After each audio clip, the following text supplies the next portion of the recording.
Well, this video is about the first of 3 reasons why it makes sense to begin the search for truth with Jesus of Nazareth. And forget about evangelicalism and Catholicism and Orthodox Christianity. I'm not suggesting that you get involved with that. I'm talking about the historical figure, Jesus of Nazareth, and examining him to see if he was the real deal. The first reason why you should look at him first is that he has a unique combination about him that nobody else in history has. And I didn't make this up, I'm just putting this in my own words. And so this is the combination that Jesus has.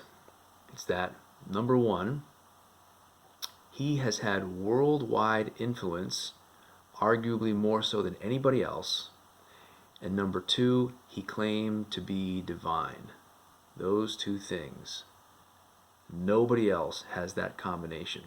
Now please think about this, because a lot of people, they hear this and it goes in one ear and out the other. They don't really think about it to feel the weight of it. But it's very compelling when you really think about it. So Jesus is one of, if not the most influential person of all time. And there are other people who have had great influence, maybe comparable. People like Plato and Aristotle, Moses and Muhammad, Buddha, Einstein, Newton, I don't think they compare to Jesus's influence, but let's just say that they can. But none of those people would ever claim to be divine, because they were in touch with reality enough to know that they were just humans. But Jesus is different from all of them because he did claim to be divine. On the other hand, there are a whole bunch of other people in history who also claimed to be divine. But Jesus is different from them too, because none of them ever had any lasting influence, because they all turned out to be crazy or evil, and so their movements just fizzled out. So for example, in recent years there was a man named Wayne Bent, and he claimed to be the Messiah, and he started to gain a bit of a following, but then he was arrested for pedophilia, and so just fizzled out. There have been hundreds of people who claim to be divine, but you've never heard of most of them because they could not back up their claims.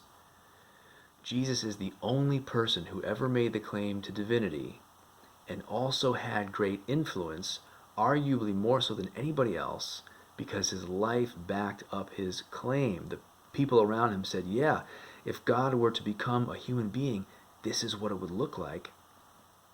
And he is the only place. Think about it like this.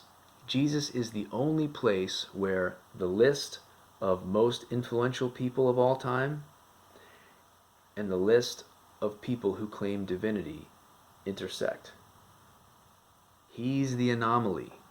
He is the blip on the screen of history that your eye is drawn to when you look at the whole thing from a bird's eye view. There's no one else like him. And what that means is that of all of those crazy people who have claimed to be divine, he's the one that we should at least take seriously. His life deserves a close investigation, because he might not be crazy. He might be telling the truth.